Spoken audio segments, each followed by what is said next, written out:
Perseus. Les experts de la CIA le considèrent comme la plus grande menace pour le monde libre. On vous a confié une mission importante. Celle de protéger notre mode de vie d'un immense danger. Les États-Unis et leurs alliés consument lentement tout ce qui nous est cher. Dans quelques heures, Perseus va déclencher des bombes nucléaires dans les plus grandes villes d'Europe. On ne reculera devant rien. Certains dépasseront les limites, pour que les limites existent encore demain. On ne nous traitera ni de héros, ni de monstres. On est invisible. Quant à moi, je traque ce fantôme inlassablement depuis 13 ans.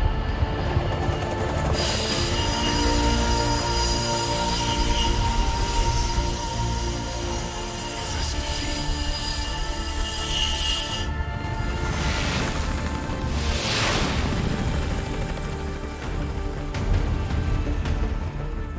J'arrive par la droite. On peut remercier Belikov pour le blindé soviétique.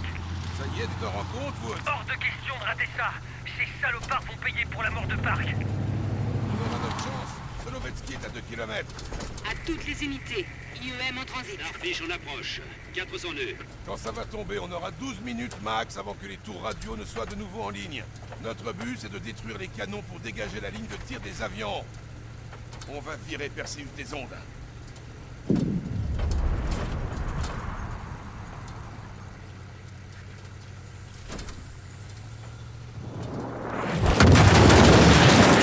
Putain de merde, j'ai senti mes plombages. Au sol, la zone est menacée. Danger proche. Je répète, danger proche. Belle, faut qu'on y aille, vite!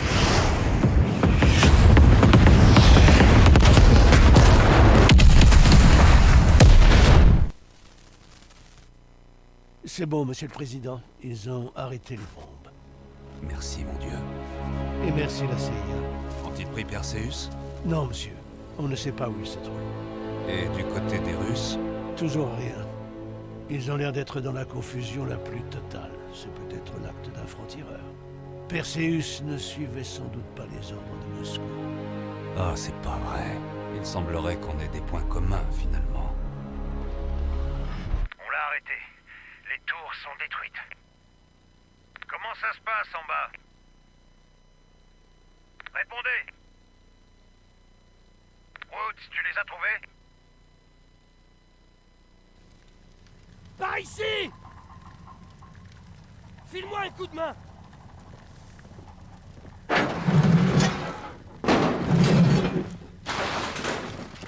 Prends ma main, Belle. On a réussi. Ceci est un message pour Perseus et ceux qui le suivront. On ne restera jamais assis, les bras croisés.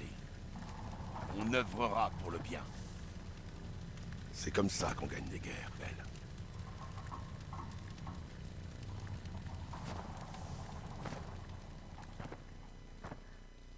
Du nouveau sur Kassim Javadi? Ouais. Après avoir capturé Kassim Javadi, on l'a convaincu qu'il avait plus intérêt à travailler pour nous que contre nous. La mort d'Arashkadivar laisse un boulevard à Kassim pour prendre la tête du réseau.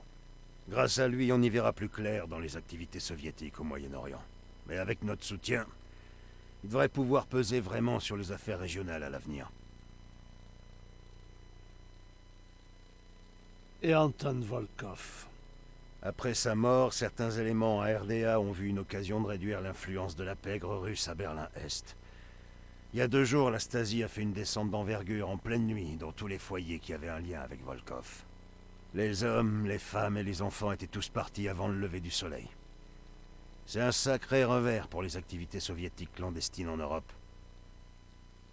Comment s'est passée l'opération de nettoyage à la Havane? On a réussi à récupérer le corps de l'agent Park dans le complexe à Cuba. Le président Reagan va contacter personnellement sa famille, et son cercueil est en transit pour Londres. Nous avons discuté avec le MI6. Ils semblent mécontents, ça se comprend. On a une dette envers eux. Lazare Azoulay se remet de ses blessures à Tel Aviv. Il sera bientôt de retour dans nos rangs. Retrouver Perseus est devenu une affaire personnelle pour lui. Et pour le reste de l'équipe? Ils ont pu s'enfuir de Solovetsky avant que les soviétiques envoient des troupes pour enquêter. On va panser nos plaies un petit moment, et ensuite on retourne au boulot. On a peut-être empêché Perseus d'agir, mais ces sbires continuent de rejoindre nos rangs, aidés par l'un des nôtres. C'est vrai. On n'a pas réussi à mettre la main sur Robert Aldrich et son réseau d'espions locaux. On va peut-être envisager des mesures plus extrêmes, comme la surveillance intérieure de masse.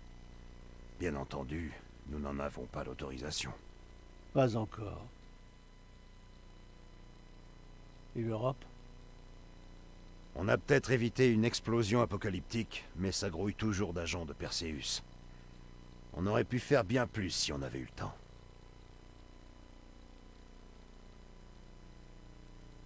Et Belle?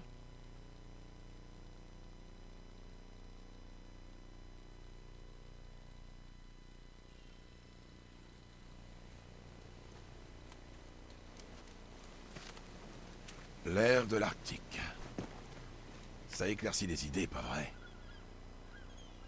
Belle, t'as fait 2 sacrifices extraordinaires pour arrêter Perseus. Le premier sans le savoir. Mais le deuxième, tu as pris la décision de ton plein gré.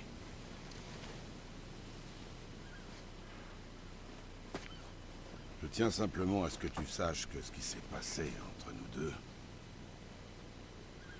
c'était pour le bien de tous. T'es une vraie légende, tu le sais, ça? Les héros, ça fait des sacrifices. C'est pour ça que quand je vais t'en demander un dernier, j'espère que tu comprendras. Ça n'avait rien de personnel.